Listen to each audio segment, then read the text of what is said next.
4 things. Number 1, this debate is a principled one, assessing the value of intentional art in public spaces. We think this art is one which has an explicitly controversial message that's designed to inflict harm onto a specific community. Secondly, what are the characteristics of offensive art? We outline 3 main things. A, it's when the underlying message of this art intentionally attacks the lived experiences of individuals. B, when it directly degrades the humanity of certain subsets of society. For example, Confederate statues existing within the US, or even things like Nazi symbols. Lastly, note that no art is unintentionally offensive, meaning that the creators of this art produce it with perverse and malevolent incentive to inflict harm onto a specific community for no valid reason. Thirdly, we think these pieces would not be commissioned for public spaces. So what this means is that such art cannot be funded by private actors or the state to exist within parks or museums. But secondly, and more importantly, we think the unique nature of public spaces means that everyone is able to see these pieces, and there's no way to insulate yourself from the harm whenever you see these traumatic events be platformed on the mainstream. Onto our burden then. Note that opposition in this debate has to defend types of offensive art across the spectrum, because the only reason why there was backlash in the status quo towards racist and offensive art is when we choose to detest and oppose its existence. We in this debate only need to defend why the continuation of it is within the obligation of the state and the protection of the vulnerable. 2 arguments then. Firstly, on how we think the preservation of public spaces as an inclusive and safe areas within the obligations of the state, and secondly, why we think offensive art is counteractive to political messaging and it actually stunts greater societal progress. On to the first argument, 3 parts. Firstly, I'd like to characterize what exactly does offensive art represent. 2 things here. 1, it intends to evoke a strong negative emotional response to the explicit portrayals of things like suffering that a specific community has suffered for far too long. Secondly, we think that one of the most easy ways to evoke this response is by adopting symbols that hold very strong emotional baggage of the past. For example, the imperial flag of Japan, because they colonized many countries. We think because the art within public spaces are isolated pieces, the way you make them a focal point is to dramatize this. So what this means is that you resort to the most explicitly offensive artwork. For example, statues that celebrate Japanese war heroes despite them committing war crimes. But why this is problematic is that this art evolves to become a direct threat to these communities, because it's a direct assault on their human dignity, because you don't recognize that they deserve protection, but this art directly degrades it. Secondly, why does this violate the purpose of public spaces? Note that this art is one which directly harms individuals and denies them the ability to live freely without comfort. We outline 3 purposes of public spaces that go away on their side. 1, public spaces are meant to create an environment of comfort where you can exist freely without any sort of discrimination whatsoever, but offensive art uniquely destroys it because you're portraying the suffering of this community without their consent in the worst ways possible. But secondly, public spaces also act as a platform for social cohesion where individuals, regardless of their background, can reside together without any resentment towards one another. But on the side of opposition, when these symbols exist everywhere, they are virtually inescapable. I see the statue of my oppressor every day on the way to school. I can't go to a park without me having to confront my trauma despite me just wanting to rest after a day of work. We think society on their side uniquely becomes far more polarized, because when the state sanctions its oppression, when you allow this art to be commissioned on their side, I don't feel safe or protected by my state because they don't recognize my legitimate suffering. But thirdly, and we think this is the worst harm, you re-traumatize victims on their side. Note that most victims in the status quo have still yet to move on from their past trauma, the fact that their ancestors died for nothing, and on their side they would still live in a climate of fear. I like to note, regardless of how much support this art can get on the side of opposition, insofar as some pieces of it exist, it's a signal that wider society sanctions my oppression and they have no respect for my lived experiences. You are otherized by society on their side and you don't feel welcome. You're an alien within your own homeland. Lastly, note that there are existing protections on individuals from offense in the status quo. So I'd just like to do a bit of preemption here, right? Opposition likely is going to run the necessity to have free expression within art. But given that we think art is an extension of the speech of the creator, we think it's legitimate to restrict it in the instances where harm can manifest. For example, hate speech is criminalized in the status quo because the words people propagate are an act of violence, and we think offensive art is very similar to this because you're directly attacking the humanity of victims. So what this proves is that there are limitations on your expression, especially when it comes to the expense of another individual. We think it's within the interest of the state to do this. Before I go on to the second argument, sure. Individuals in status quo have no right to feel any kind of way. why is it state's obligation to protect the feelings of individuals if they don't produce any harm? Because feelings are literally what affects your perception of life. If you have to confront your trauma on a daily basis, if you don't feel safe within your own government, that is where tangible harms can manifest when you resort to other ways to protect yourself. And this leads me nicely to my second argument, why offensive art is counteractive to political messaging and it actually stunts greater societal progress. 3 parts. 1. Note that offensive art inherently incites irrational responses. So what this is that independent of whether or not this art can provide a positive political message, the perception of this art is that it's designed to attack different groups. It does not care about my well-being and I need to fight back against this. So we would argue that this form of antagonization is actually counterproductive to any potential benefits OP want to push in this debate. 2 structural reasons. 1, the shock due to offense means that individuals already resent this artwork. So you don't have any incentive to actually do things like conduct more independent research to educate yourself about what is the true message of this art piece because you already feel offended. But secondly, and more importantly,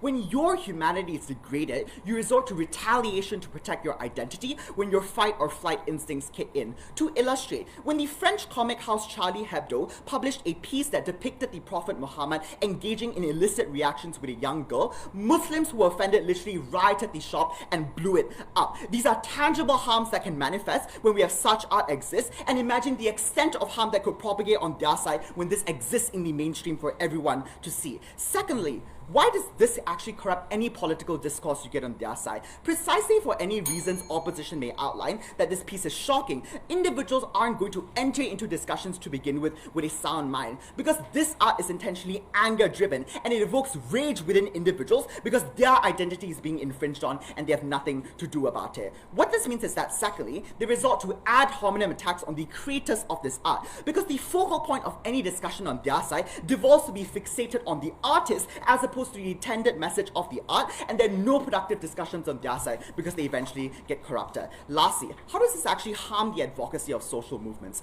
Note that the biggest stereotype that minority social movements have to deal with in the status quo is that they're rage-filled and irrational. But this directly feeds into the stereotype on their side when the art is going to encapsulate these messages. When society perceives these movements to be more volatile, we think there's less of an incentive to fund them and support them. Here's the comparative. There's an organic trend towards social movements pushing for more messages of universal human suffering. For example, all of us deserve equity, and we think that societal awareness of these issues only exists at an all-time high on our side. For the protection of individuals who deserve a safe space to live in, you have to side with the problem.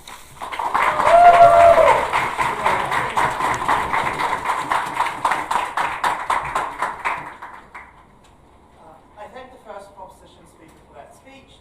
Before I invite up the first opposition speaker, can I get a volunteer to check that the stream is still working?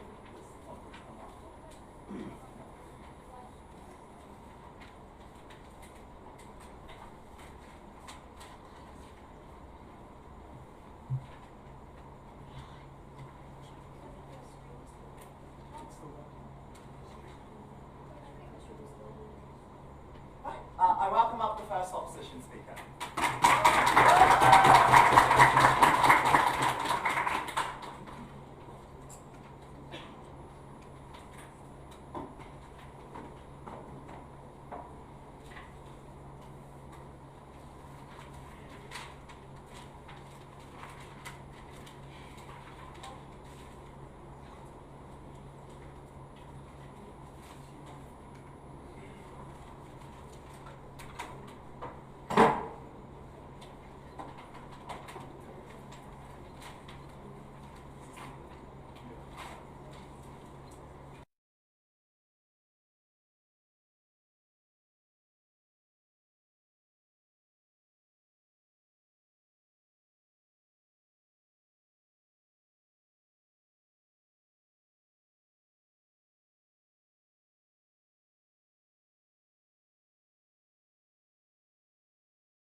start confirming again. Everyone can hear me if I speak like this. I'll start my speech in 3, 2, 1. The Ministry of Thought deals with what individuals can think about. It does this by controlling what you see, the type of language that you interact with, and in this case, the type of art that you have access to. It is an Orwellian ministry that is built on enslaving the mind. It is an Orwellian ministry that we are very proud to oppose. What is this debate about? We think this is a debate about the nature of offense. It is a debate about who gets to define what it means to be offended and to be disgusted. We think there are 3 things to note on setup here. The first is that we think offense is not socially defined, but rather is individually defined. This is to say that we don't think there is a collective social conscience that gets offended, but rather that a group of individuals get offended. Secondly, we think offense on their side looks like an agglutination of a specific type of individual's specific feelings at an individual level about a specific type of art and about the representation of specific types of people. Third is that we think on their side, offense is novelty. Offense is unfamiliarity. Offense is discomfort. What is our stance? We think first, and above all else, that government's role in the consideration of the question of free speech is to create an enabling environment for meaningful discourse to take place. Secondly, we think that decorum is censorship insofar as it doesn't make itself accessible to the kinds of people that need offensive art more than anyone else. I will make 2 arguments in this speech. First, on the principle of truth, and secondly, on the idea of offense as censorship. Second speaker is going to talk about the slippery slope of government regulation of free speech, and secondly, about why we think you get poor quality art in the grand scheme of things on their side. Very quickly on engagement, chief amongst it, the fact that the extent of their case is about hate speech. So when they argue things like the glorification of war criminals, critiques of minority groups, all of that we think constitutes hate speech. We think it's important to note that we reject the framing of hate speech as offensive. Why? 1, we think hate speech is uniquely distinguished from offensive art in that it is bound up in relations of power. It relies on exploiting existing power dynamics within particular communities to abuse minority groups and to abuse them in these societies. 2, hate speech is always illegal. In private life and in public life, in private spaces and in public spaces, hate speech is a criminal offense and is an offense that we are not going to defend on our side of the debate. What we think offensive art actually looks like is art that says things like peg the patriarchy. It's art that says things like to hell with heteronormativity. It is art that challenges the norm. It is art that questions and forces people to question what they think they know as truth. The first argument they provide is this idea that they think government has a principal obligation to preserve spaces and inclusive and accessible. We think it's important to note the facade that claims that public spaces can ever be inclusive and accessible. This is to say that we think we live in societies in which we smile at each other and we revel in the comfort of claimed inclusivity. In actual fact, though, deep down, we hate each other. We hate minority groups. We hate society as a whole. We think in any case, the fact of portraying a single narrative in public spaces does nothing to achieve any form of inclusivity on their side of the debate.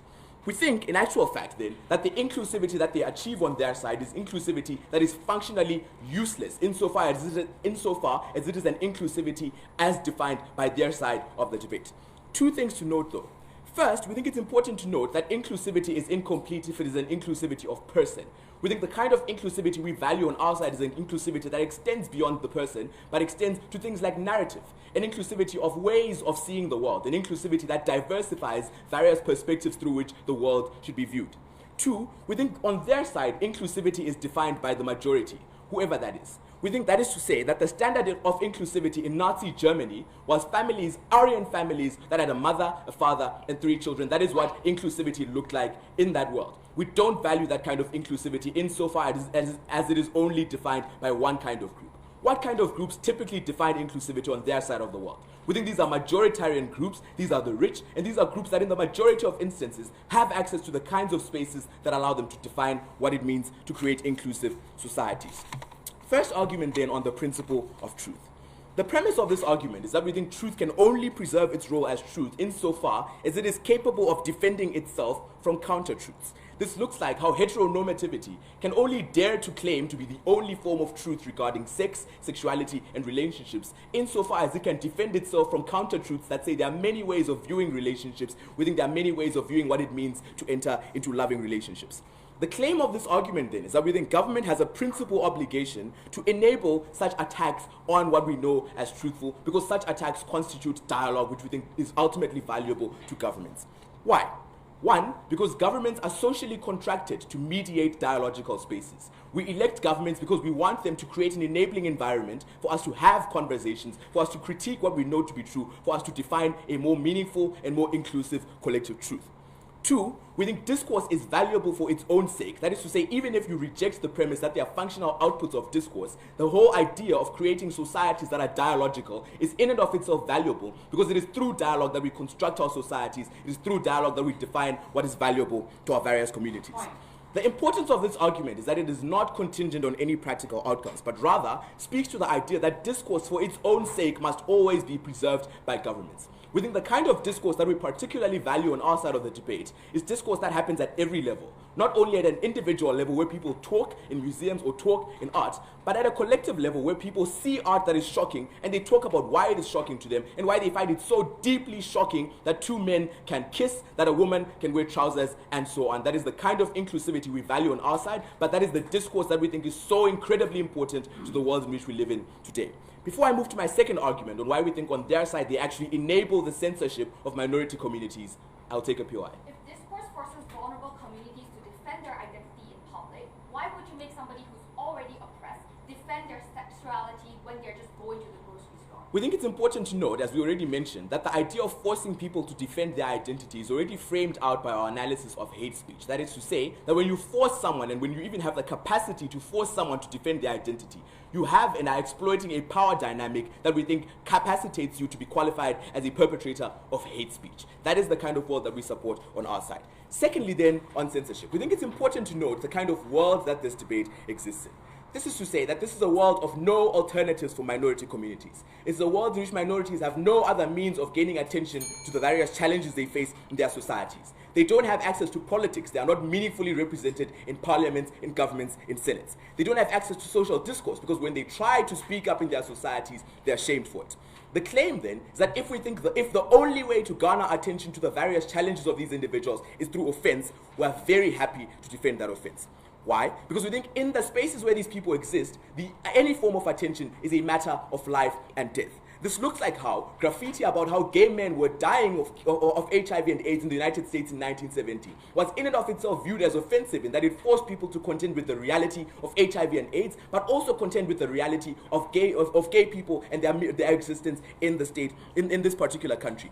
We think then that this form of attention, even if it was offensive to people, was valuable in garnering the kind of attention that led to more meaningful engagement with the welfare of this group of people. The impact here is that we think, one, you get some attention to these issues, which we think the counterfactual they have to defend is one of no attention whatsoever.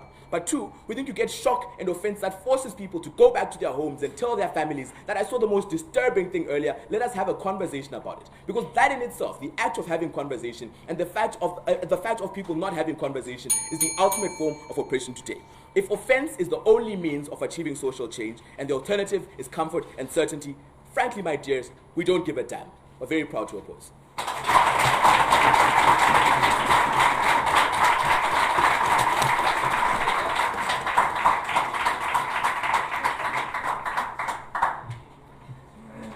I thank the first opposition speaker for that speech, and now invite up the second proposition speaker.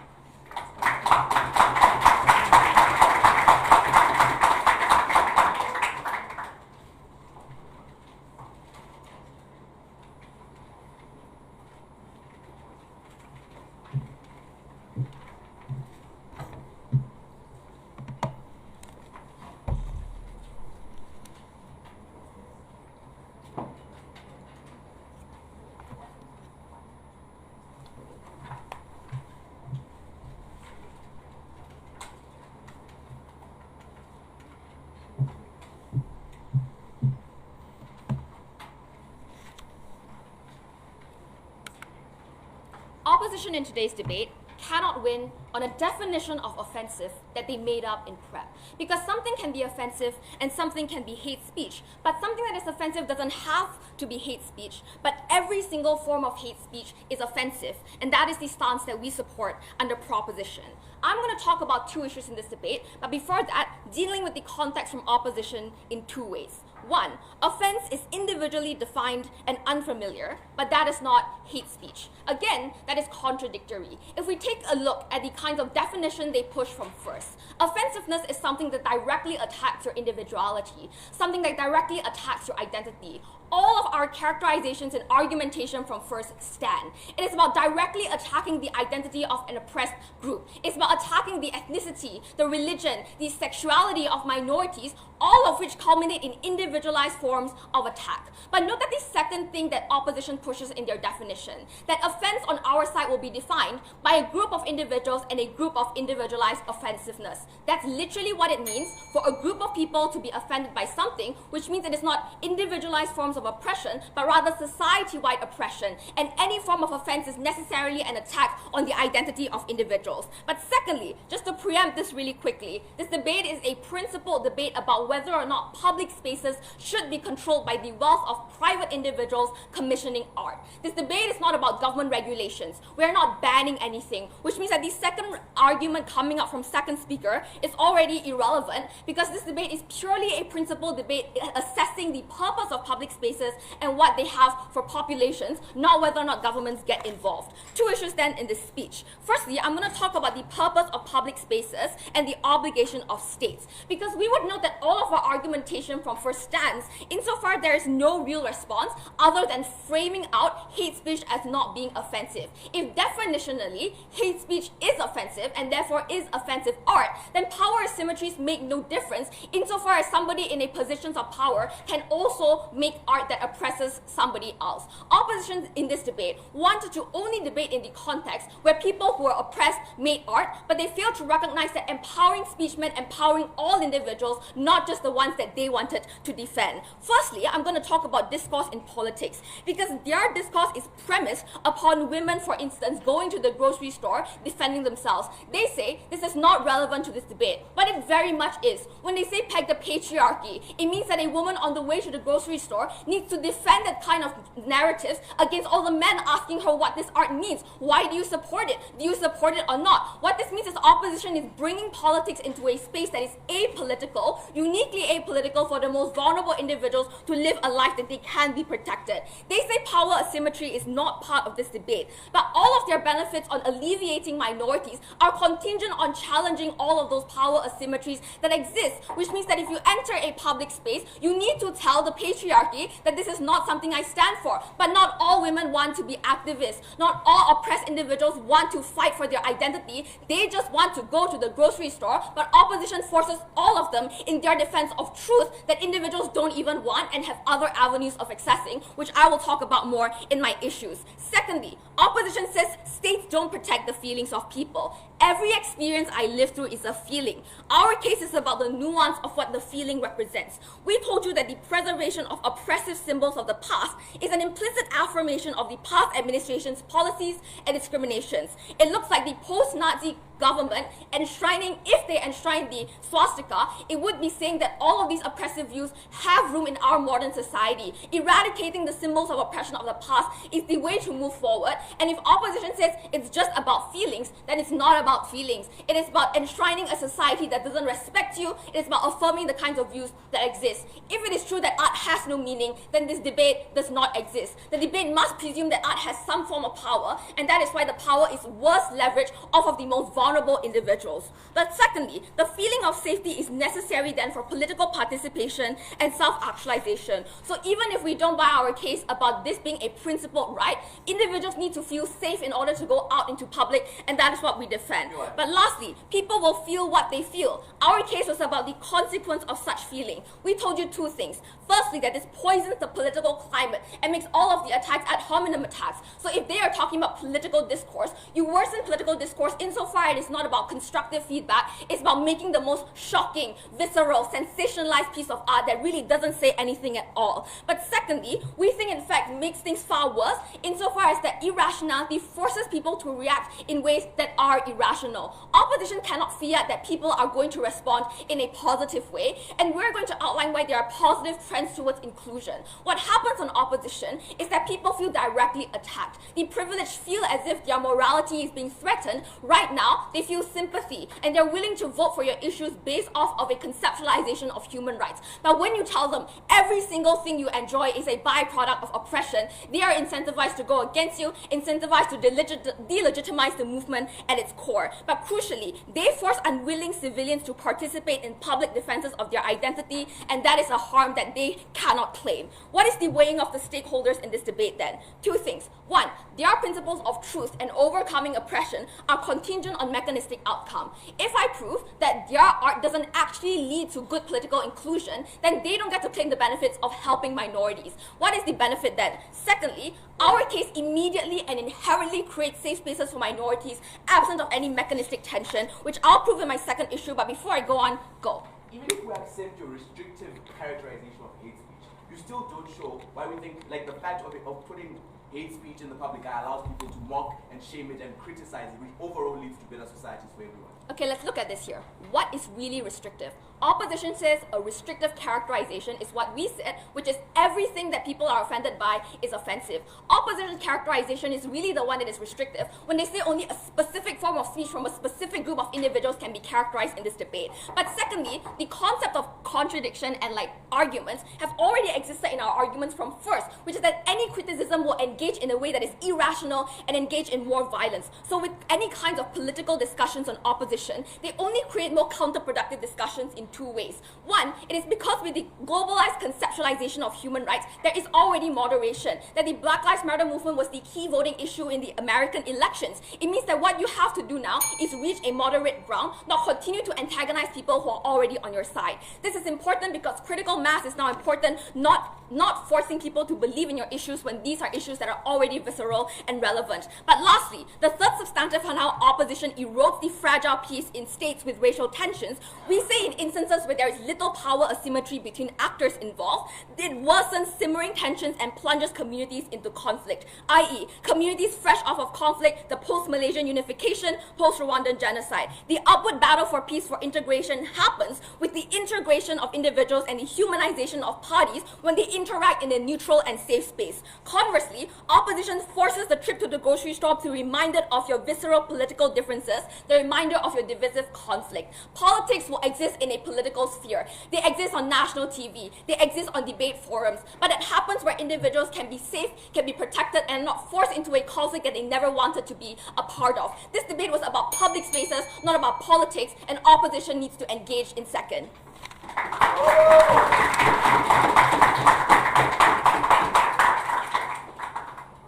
I thank the second proposition speaker for that speech. Now I'd like to welcome up the second opposition.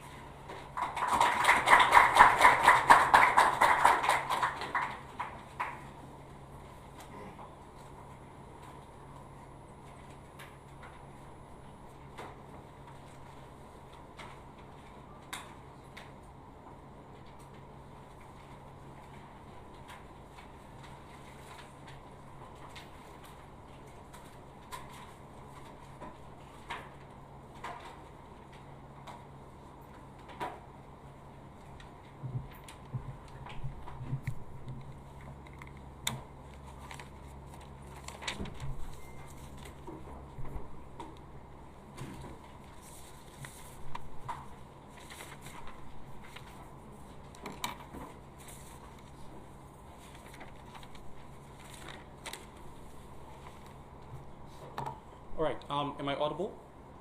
Right, awesome. Hi everyone, this is Mason, this is our team mascot, and he'll be speaking with me today. Okay, so I'll start my speech in 3, 2, 1.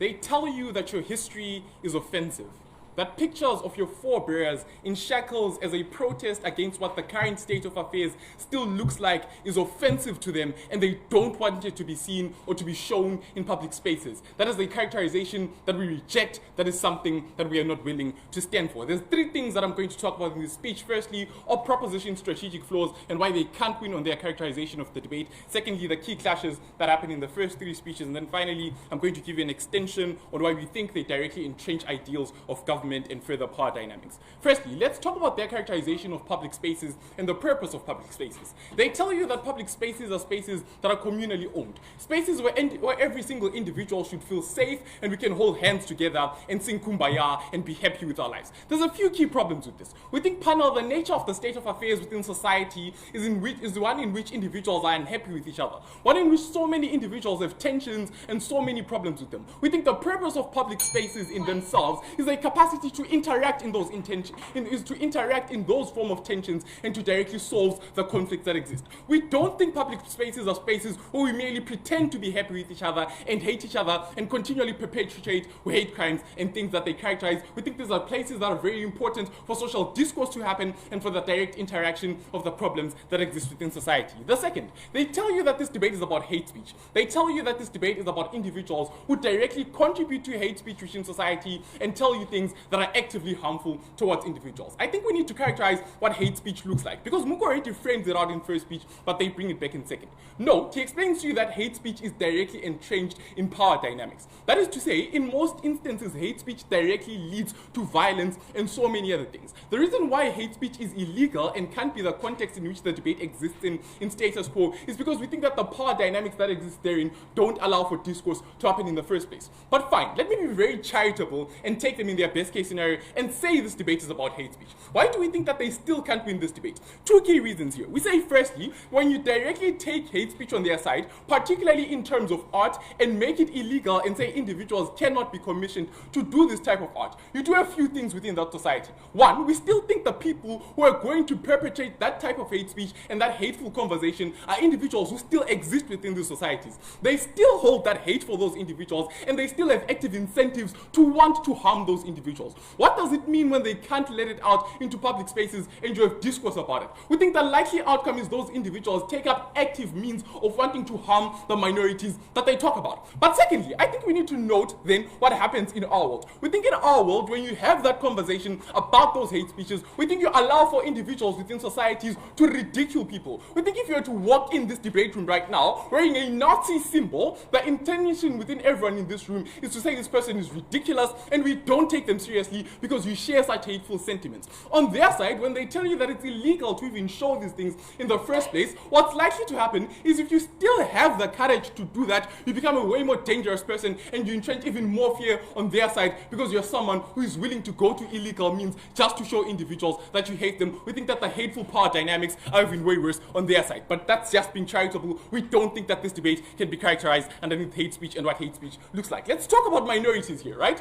They tell you a few things here. They tell you that minorities in status quo are directly entrenched in questions of power relations and that they can't interact because everywhere they go, they're consistently attacked for their identities. Panel, I want you to note the history in which art has been used and the purpose of art in itself. We think it's important to note two key things about things such as rhetoric and things such as decorum and the idea of individuals being like politically correct. We think in status quo, political correctness in itself is described by the bourgeoisie. That is to say, individuals who have an access to rhetoric and defining what political correctness looks like. These are individuals who are at the upper echelons of society.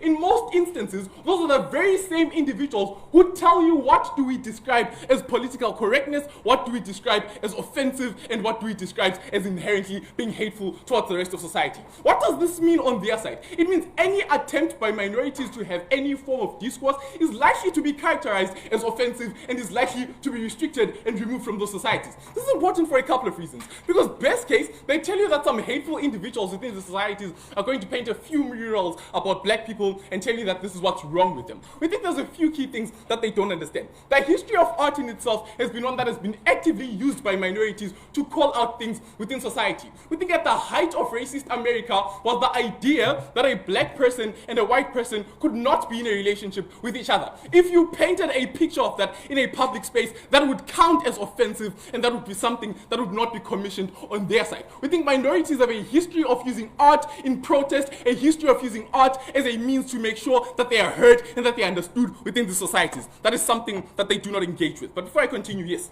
The debate has to engage in a multiplicity of contexts. The Nazi symbol is only ridiculed because post-war Germany banned it. So if speech is such a normative force, why should you not regulate against its worst instances? Okay, panel, let's talk about the worst instances of speech here that they want to characterize within society. I think firstly, I already explained to you that what is characterized as the worst instances of speech in most societies is what minorities believe in. Because they are considered as individuals who are outcasts within societies. People who don't share the collective view of whatever the broader society thinks is correct. What this means is on their best case scenario, those are the people that they extradite, those are the people that